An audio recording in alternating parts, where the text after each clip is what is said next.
My father lashed out at me. One reckless night with her stepbrother isn't worth destroying your family. Be a man. Bring her back. My wife smirked and said, Liam is everything you'll never be. But here I am, still stuck with you, right? Then came the ultimatum. Do what your dad says, or say goodbye to your kids forever. I'll never forget that night.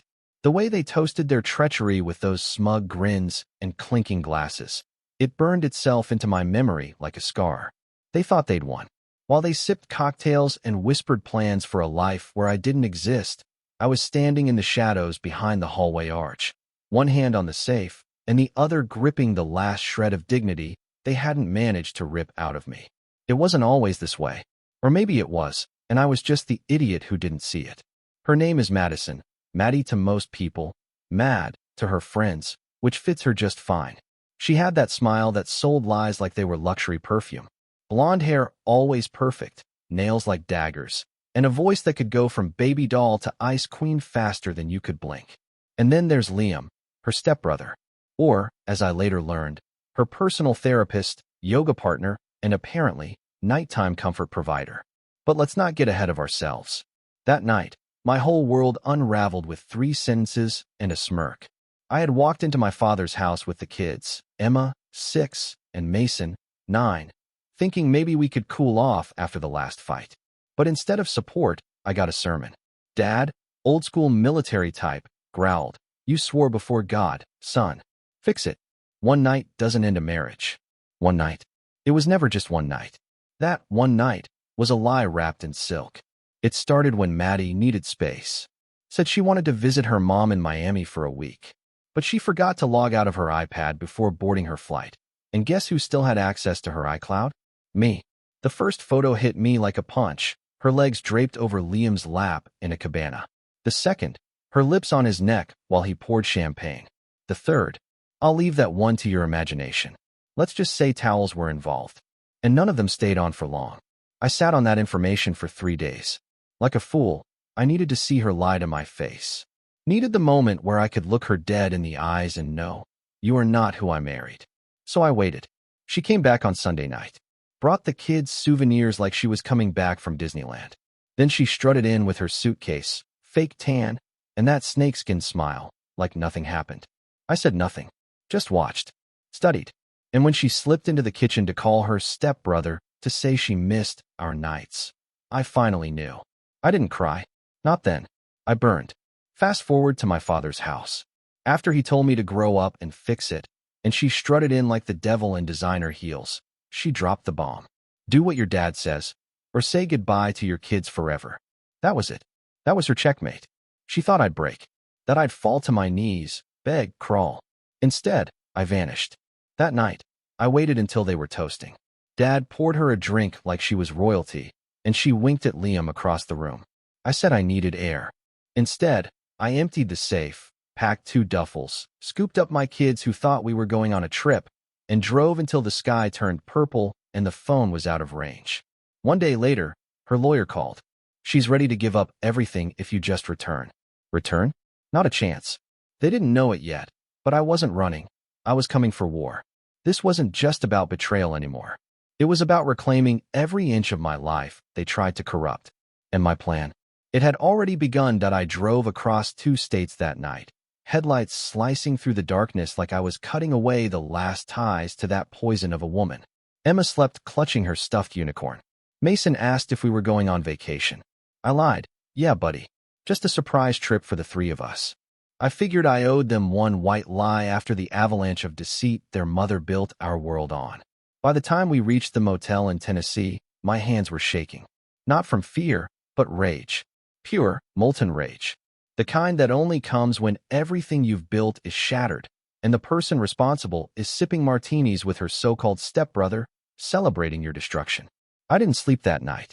Instead, I sat in the corner of the room scrolling through old messages, bank statements, anything that could stitch together the real story behind Maddie's betrayal. And man, the deeper I dug, the more sickening it became. There were hundreds of texts between her and Liam.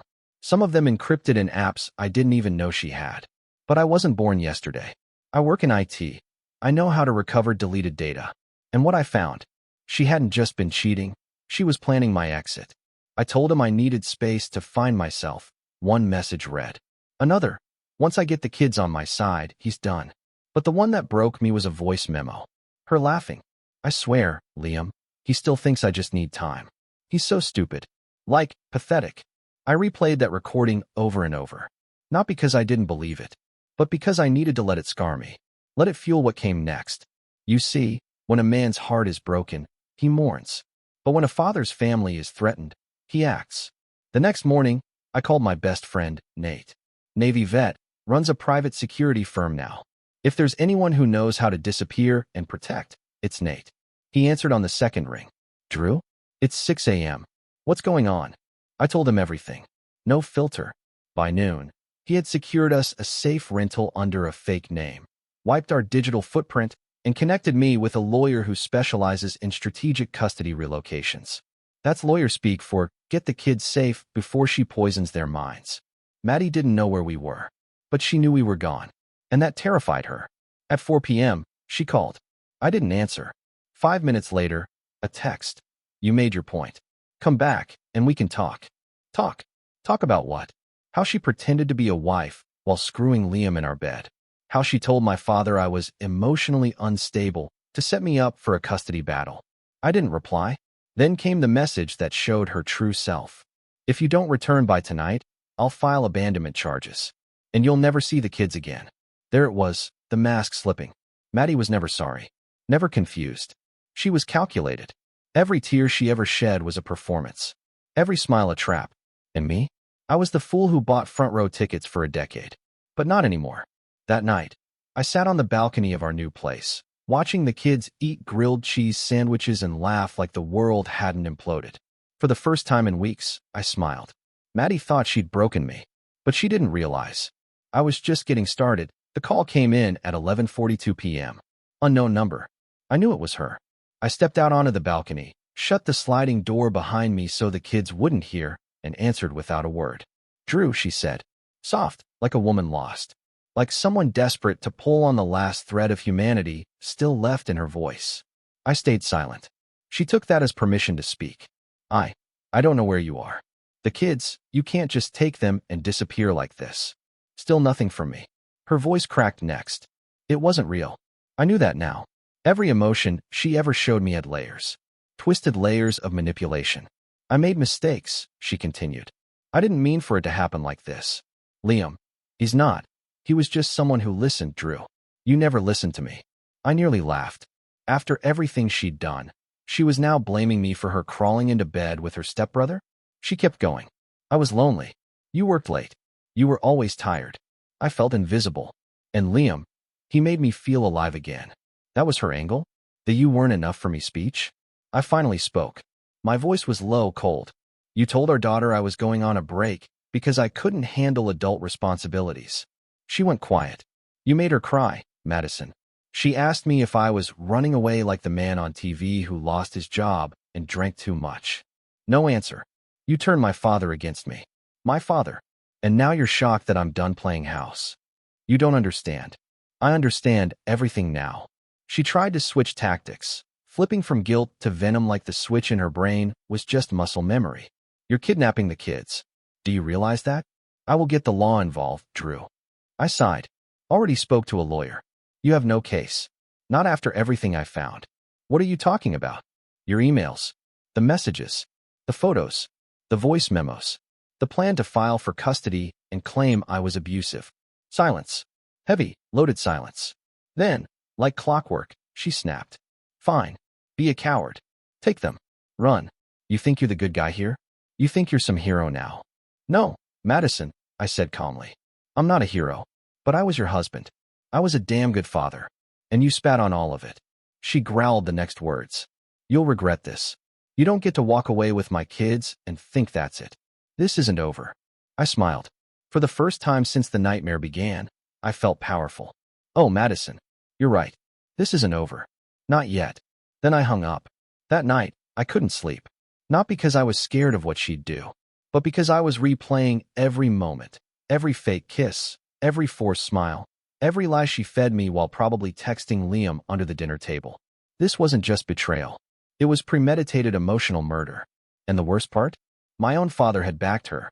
That old man looked me in the eye and told me to fix it, like I was the one who tore us apart. He always did love Madison. Said she reminded him of Mom. Maybe that was the problem. He saw what he wanted. So did I, but not anymore. The next morning, I met with Nate and the lawyer. We mapped out a plan. Legal custody petitions, evidence submissions, protection orders, if necessary. I was no longer hiding. I was strategizing. Madison wanted a war. She just got one. And she had no idea how far I was willing to go. The hardest knife wasn't the one Madison drove into my back. It was the one my own father twisted in deeper. 3 days after I left, I got a knock at the motel door. I opened it expecting Nate, or maybe someone from the lawyer's office with updates on the case. It was Dad. He didn't say a word at first, just stared at me with that military posture, hands clenched at his sides like he was preparing for battle. I stepped outside, closed the door behind me so the kids wouldn't hear. "Where are they?" he demanded. "Inside. Safe. As they should have been from the beginning." "Don't get smart with me, Drew," he growled. "I've spoken with Madison. She told me everything." I almost laughed. Everything. Oh, she must have served up the usual. I was emotionally distant. The marriage had been broken for years. Liam just happened. I knew the script. I lived through the rehearsal. She said you're mentally unstable, that you're manipulating the kids, trying to erase her from their lives. I took a step back and exhaled, trying to keep my fists from clenching. She's the one who manipulated, who cheated, lied, set me up for a custody trap. She told me about the photos, he said. That made me pause. What photos? He reached into his coat pocket and pulled out a crumpled printout, grainy shots from a security camera outside a bar in Charlotte. There I was, hugging an old friend from college. Olivia. We'd met for drinks 2 months ago. She'd gone through a divorce. We talked, hugged, and parted ways. That was it. Madison had twisted it into an affair. She said you started it, Drew. That she only turned to Liam after you emotionally abandoned her. My blood boiled. Are you even listening to yourself? I have voice memos of her laughing about manipulating the courts. Messages about how I was just a placeholder until Liam got his life together. You think she'd make that up? He shot back. Yes, I said, my voice razor sharp. Because she already did. Over and over. But you always believed her. You always wanted to. He didn't deny it. Just stared at the ground like he couldn't meet my eyes anymore. She called me crying, he mumbled. Said you kidnapped the kids. That she's scared for them. She's scared she lost control. He looked up. This isn't just about you, Drew. They're my grandkids. I deserve to see them. I stepped closer. You sided with a woman who cheated on your son with her stepbrother. And now you want visitation rights? You're not even sure who to believe. I'm your father. Then start acting like it. We stood there, silence stretching between us. Then he said it. One reckless night with her stepbrother isn't worth destroying your family. Be a man. Bring her back. That was it. The exact moment I felt something inside me break. I looked him dead in the eyes. She smirked when you said that, you know? Said Liam is everything I'll never be. And you still defended her. His lips twitched. She's angry. Hurt. No, she's a liar. And you're either blind or too much of a coward to admit you picked the wrong side. He shook his head. You're making a mistake. No, I said, stepping back. I'm correcting one. I turned and walked back into the room. Behind me, he muttered, you'll regret this. Maybe I would. Maybe the courts would still make me fight harder than her lies deserve. But I had the truth. I had my children. And I had one undeniable clarity. If my father chose her over me, he was already gone. That night, as the kids drifted off to sleep, I stared out at the stars above the motel parking lot and whispered to myself, you're not just fighting Madison now. You're fighting blood. And that made me more dangerous than ever. The first blow hit me on Monday morning. It came through a ping on my phone, a notification from Facebook. Someone tagged me in a post. I hadn't logged into that dumpster fire in months, but curiosity clawed at me, so I opened it. And there it was. A picture of me and my kids at a roadside diner from 2 days ago. Emma with chocolate smeared on her cheeks, Mason making a goofy face. I remembered that moment. It was the first time we'd laughed in weeks. But Maddie, she'd turned it into a warhead. The caption under the photo, posted from an anonymous, concerned friend account, read, if anyone sees this man, contact authorities. He abducted his children after an emotional breakdown and is currently evading custody. The mother is devastated. Please help bring these kids home. Over 400 shares in an hour. A few comments hit like bullets. What kind of father steals his kids like this? Hope the mother gets justice. This guy looks unstable. Cops should be all over this creep. I dropped the phone. She wasn't just twisting the narrative, she was weaponizing it. Nate was at the door 2 minutes later. He'd seen the post too. She's pushing public pressure. Trying to make you look like a threat before the courts even open their mouths, he said, pacing the room. This is straight-up character assassination. She took a happy memory and turned it into a missing persons report. I muttered, feeling the floor tilt beneath me. She's panicking, he replied. She's losing control. This is a dirty play, but it means she knows she's cornered. My lawyer, Jenna, called shortly after. Voice tight, professional. Drew, we've got a firestorm. I'm already in contact with Facebook to flag the post as defamatory, and I've sent a cease and desist to the burner email tied to that profile. But you need to be careful. If she files a false police report, even temporarily, they'll treat it like a real case until they can verify the truth. Which means what? Which means if a cop sees you and the kids out in public before I file the emergency custody paperwork, things could get messy. I looked over at Mason and Emma, still in pajamas, eating cereal on the motel bed like nothing was wrong. They didn't know the world was hunting their father like some fugitive. I'm not hiding forever. No, Jenna said, but you need to be smart. Let me do my job. Get me those voice memos, the texts, the photos. Every piece of evidence. I'll make sure the truth screams louder than her lies. I sent everything. All of it. The laughing voice note. The plans to take full custody. Her smirking in Liam's lap. And still, it didn't feel like enough. Because she'd played her dirtiest card yet. Not the cheating. Not the lies. But public shame. She knew exactly how to trigger the world into picking sides. She was crying wolf to an audience eager for a villain. And I was her perfect monster. By nightfall, news spread to our hometown. Old high school friends messaged me with half-hearted, "What's going on?" texts. My aunt called me in tears. A former co-worker told me HR had seen the post. Thank God I'd already resigned last month when the fights got worse. Then came the call from the county sheriff. "Mr. Wallace, we've received a report of a potential custody violation and abduction. Mind if we speak?" I agreed to meet them at a local precinct, with Jenna present. Because I wasn't the monster. I was the man who finally said enough. And Madison? She was about to find out what happens when you drag a good man through hell. And he walks out still standing. The sheriff's office looked more like a dentist's waiting room than the front line of a war over my children. Beige walls, dusty chairs, a potted plant that had given up months ago. But what was about to happen inside would decide the course of my life, and theirs. Jenna met me in the parking lot, her leather case tucked tight under her arm like it held secrets too dangerous for daylight. Her eyes scanned me like a battlefield medic. "You okay?" "I've been better," I said. "But I've also been worse." Inside, 2 deputies greeted us. Calm, professional, but you could tell they'd read the report. They were expecting a man on the edge. Someone wild-eyed, maybe violent.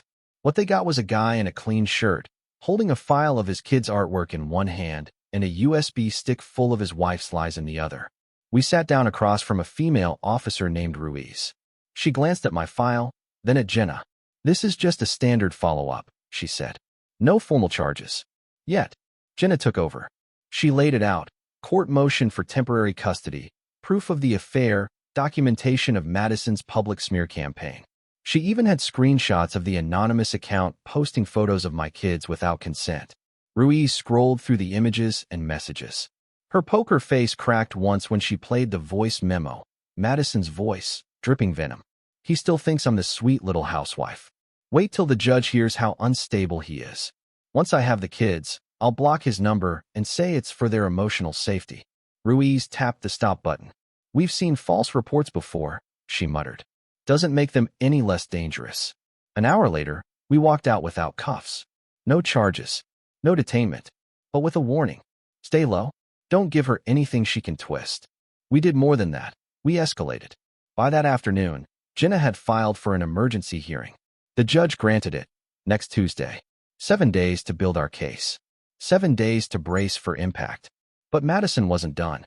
On Thursday night, she made her move. It started with a voicemail I'll never forget. I was brushing Emma's hair when my phone buzzed on the nightstand. I hit play. Hey, Drew. So, guess who's pregnant? My blood froze. I didn't want to do this over the phone, but I figured it's better than letting you find out from Liam's Instagram when he posts our baby announcement. Crazy, right? Everything you threw away, and now I'm starting fresh. You could have been part of it, but instead, you ran. I sat down, heart pounding. Emma looked at me. Daddy, I forced a smile. Everything's okay, sweetheart. Go brush your teeth, okay? She skipped away, and I sat there listening to the rest of the message, her voice dripping with artificial sweetness, layered with threats. I'll tell the court you're unstable, jealous. That this is about control, not the kids. You're making yourself look unhinged, Drew. You sure you want to keep playing this game? No, Maddie. This wasn't a game. This was warfare. And she just gave me her final card, one so desperate, so volatile, it could blow up her own case. Because Liam? He wasn't on board. Not 30 minutes later, I got a DM on Instagram from him. Unfiltered, unedited. Bro, I didn't even know she was pregnant until today. She told me it was yours. I stared at the screen, stunned. So she was playing us both. I replied, meet me. We need to talk. We met at a rundown diner just outside city limits. The kind of place where the waitress knows your name and your sins, and the coffee tastes like regret. Liam was already there when I walked in. Hood up, sunglasses on, stirring a black coffee like it held answers. I sat across from him. He didn't speak right away. Neither did I. We just stared, two men caught in the eye of the same storm, both pulled into the gravity of a woman who treated loyalty like a disposable luxury. Finally, he looked up. She told me you were hitting her, he said flatly. I didn't even flinch. She showed me a bruise on her arm last month. Said you grabbed her during an argument. I leaned forward. Did she mention it was from falling against the kitchen counter while drunk, after I caught her sexting someone named Gio? Liam blinked. No rebuttal. No defense. Just silence. She's lied to both of us, I said. I've got screenshots, voice memos, emails. And now this pregnancy stunt? She told you it's yours and told me it's mine. You still think she's just misunderstood? He rubbed his face with both hands. I don't know what to think anymore, man. She said you were dangerous. That you'd snap. I did snap, I admitted. But not on her. I snapped the night I realized the woman I loved was never real. He looked tired, broken, and I realized this wasn't some romantic rival across the table. He was another pawn, just a fool who fell for the same mask I once kissed goodnight. I'm not here to fight you, Liam, I said. I'm here to get the truth straight. For my kids. And honestly, for myself. So let's stop dancing. He nodded. And then the floodgates opened. He told me everything. How Maddie had been messaging him long before our marriage hit the rocks. How she used therapy sessions as cover for their hotel meetups. How she called him after every fight, playing victim, twisting narratives. How she once cried to him in a parking lot and said she wished I'd just disappear. She said she'd never leave you until she could win custody. That the only way to be free was to turn everyone against you. I clenched my fists under the table. He kept going. She told me the pregnancy was mine. Then yesterday, she panics and says she's not sure because there were overlaps. Disgust twisted in my gut. She's weaponized both of us, I said. He nodded. I know. That's why I'm here. If you need a statement for the court, anything, I'll give it. That caught me off guard. Why? Because she doesn't deserve to raise kids. Not with the way she manipulates people. I may be a fool, Drew, but I'm not a monster. And neither are you. I exhaled for the first time in days. We exchanged numbers. Liam agreed to send everything he had. Texts, photos, voicemails. He even offered to testify in court if it came to that. As I got up to leave, he said something that stuck with me. She's not broken. She's just dangerous. And it took losing her to realize that. I nodded slowly. Yeah, the damage she causes isn't collateral. It's calculated. I drove home feeling something new. Not hope, not peace, but clarity. Madison had spun a web of lies so thick, so tangled, she didn't realize she'd finally trapped herself in it. And now? Now I had the one thing she feared most. The truth, and the voice of her co-conspirator, ready to burn it all down. The courtroom was cold. Not the kind of cold that hits your skin. This one went deeper. Into your bones. Into your chest. Like the whole room was designed to suck the warmth out of you and leave just the facts. No feelings. No history. Just evidence. I sat in the plaintiff's seat, Jenna beside me. She had 3 folders lined up in front of her. One for custody, one for the restraining order and one she called the bomb. That one had Liam's statement, the printed texts, the voice memos, and the forensic report showing Madison had edited timestamps on her photos. Across the aisle sat Madison, hair curled, makeup flawless, dress chosen specifically to make her look fragile. She wore a pearl necklace I bought her 3 anniversaries ago. She even brought tissues to cry into, though not one tear ever came. The judge entered. We stood. Then it began. She went first. Her lawyer painted me as unhinged, controlling, emotionally distant. Madison chimed in with shaky breath, explaining how I had episodes, how the kids were scared, how she feared for her safety. Then Jenna stood. She didn't raise her voice, didn't lean into drama, just opened the folder labeled the bomb and laid out the timeline like a surgeon exposing a wound. The judge listened in silence as the audio played, Madison's voice laughing. I'll take the kids, the house, the sympathy, he'll get the blame. Then Liam's affidavit. Then the screenshots, her messages, her threats.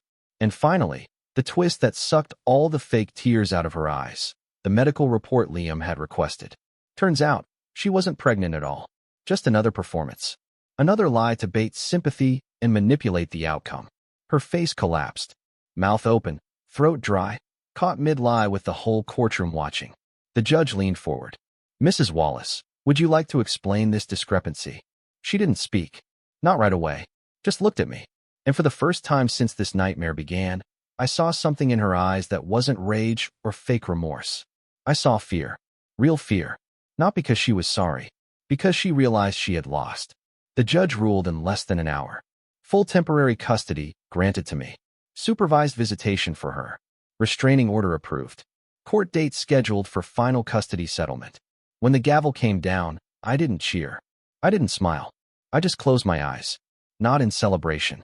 In relief. It was over. Or at least, the worst of it. I gathered my things, nodded to Jenna, and walked out of that courthouse without looking back. But that wasn't the last she heard from me. The next morning, I left a letter at her door, delivered by courier, with a receipt signature.